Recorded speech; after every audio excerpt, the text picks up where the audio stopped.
Sometimes you have to push your faith, and you can't be afraid to step out and walk on water. In Matthew chapter 14, Peter did just that. Jesus was teaching, and he dismissed the people and he dismissed his disciples in verse 22. And he told them to go on ahead of them, and they got in a boat and they were traveling. And as they were in the boat, the winds was a little boisterous and the waves started to come into the ship that they were in. But Jesus, in the fourth watch of the night, started to walk on the lake towards where the disciples were on.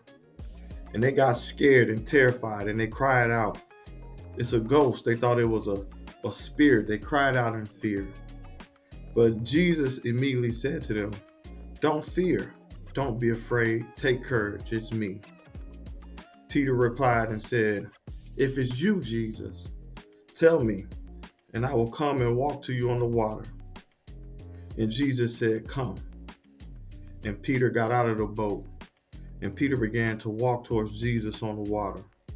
But when he saw the wind and he saw the waves, he began to get scared, and fear came in, and he began to sink, and he cried out to Jesus, "Save me." But immediately Jesus reached out and caught him and grabbed him by his hand and said, "O ye of little faith, why did you doubt?" And when they both got back into the boat, the wind died down and the waves were calm. And they worshiped him, saying, "Truly you are the Son of God." But what does this mean here? What is the message that I want to relay? When they first went out, the winds were there and the waves were there, and their faith was yet still there tested.